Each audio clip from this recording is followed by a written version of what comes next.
Bonjour et bienvenue dans cette toute nouvelle vidéo dédiée au terminal en spécialité mathématiques, mais pas que. Également, elle est dédiée à ceux qui font maths complémentaires. Dans cette vidéo, l'objectif va être très simple, c'est d'apprendre à calculer un coefficient binomial. Ok? Donc là, du coup, je vais se mettre à vous en pause afin de réaliser cet exercice.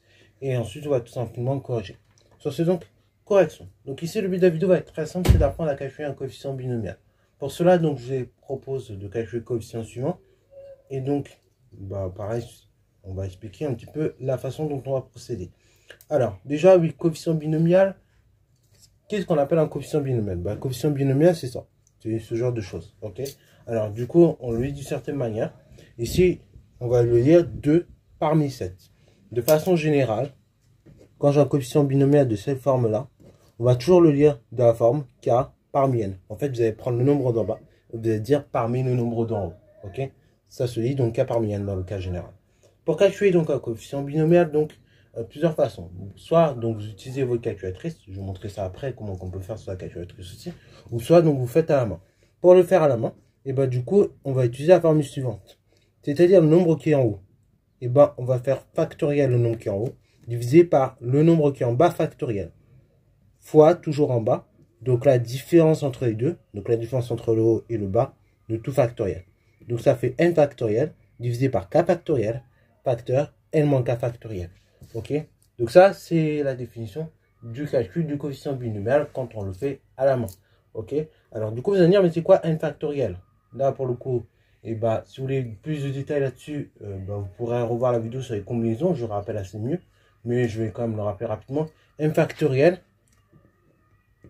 qu'on note comme ceci, ça va être le produit de tous les nombres compris entre 1 et n. Ok, en clair ça va être 1 fois 2, etc. jusqu'à n. Ok, voilà, donc ça c'est n factoriel. Bon, du coup on va l'appliquer à notre exemple. Ok, pour calculer le coefficient binomial, 7 parmi 2. Première chose, je vais identifier qui est en haut, qui est en bas. Bon, jusque là, je pense que c'est pas très difficile. Donc là, ce qui est en haut, bien évidemment, c'est 7. Et ce qui est en bas, c'est le 2. Ok. Voilà, donc là, je vais faire quoi? La formule me dit que pour calculer ce coefficient binomial qui se lit donc 2 parmi 7, je vais prendre le nombre qui est en haut. Et donc, je vais lui faire subir factoriel. Donc, je vais faire 7 factoriel. Divisé par le nombre qui est en bas factoriel. Donc, 2 factoriel. Fois la différence entre le haut et le bas factoriel. Ce qui signifie donc la différence entre 7 et 2. Le tout factoriel. Ok. Voilà, donc ça, je vais juste appliquer ma formule. Après, du coup, 7 factoriel, je lui dis que c'est le produit entre 1, lorsque k démarre à 1 jusqu'à 7, de tous les nombres entiers. 2 factoriel, pareil, c'est le produit entre tous les nombres compris entre 1 et 2. Fois la différence entre les deux, 7 moins 2 factoriel, du coup ça fera 5 factoriel, qui se définit par le produit de tous les nombres entre 1 et 5. Ok. Bon, du coup, on peut procéder à des simplifications. Alors ça, c'est une notation très rigoureuse. Nous, on va rester à une notation de terminale. 7 factoriel, donc c'est 1 fois 2 fois 3 fois 4 fois 5 fois 6 fois 7. Alors, j'écris tout au départ, mais pareil, après, à venir, il faut être capable de simplifier rapidement de tête. Ok, ce genre de calcul. 2 factoriel, du coup, c'est le produit de tous les nombres entre 1 et 2. Donc, en fait, on a 1 et 2. Donc, ça, c'est 2 factoriel. Donc, ça, nombre du haut, ça, c'est aussi ça. C'est le fameux 7 factoriel. Et 1 fois 2, du coup, c'est le fameux 2 factoriel. Et ça, je vais le mettre en bleu. 7 moins 2 factoriel, donc 5 factoriel. Du coup, c'est le produit de tous les nombres entre 1 et 5. Donc, c'est 1 fois 2 fois 3 fois 4 et fois 5. Donc, ça, c'est le fameux 7 moins 2 factoriel. Ok, qui correspond en fait directement à 5 factoriel. Bon, du coup, on peut procéder à de nombreuses simplifications, les amis. Alors déjà, je multiplie par 1 en haut et en bas, ça simplifie. Je multiplie par 2 en haut et en bas, ça simplifie. Par 3 en haut et en bas, ça simplifie. Par 4 en haut et en bas, ça simplifie. Par 5 en haut et en bas, ça simplifie. Après, j'ai 6, j'ai 7. Vous allez me dire, j'arrive pas bien à voir la simplification. Pas de souci. On peut se permettre de réécrire la fraction. Donc, j'aurai 6 fois 7 divisé par 1 fois 2. Là, peut-être écrit comme ça, c'est un peu plus clair pour vous. 6 fois 7 divisé par 1 fois 2.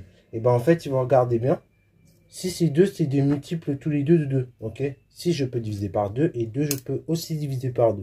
Donc là, pareil, je resimplifie par 2. Donc au dénominateur, il va me rester 1. Le numérateur, il va me rester 3. conclusion. Du coup, c'était 2 parmi 7. Et bah ça fait 21. Alors ça, donc, c'est la façon dont on procède au calcul à la main.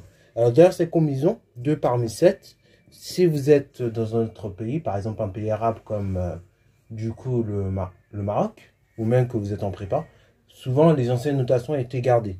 Par exemple en prépa ou même au Maroc, et bah du coup, une notée 2 parmi 7 comme ceci, soit en colonne, vous allez noter comme ça.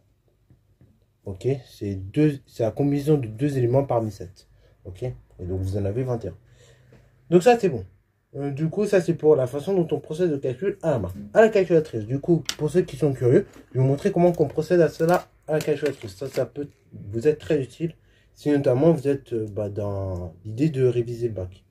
Donc du coup, je vais reprendre ma calculatrice comme j'ai dit.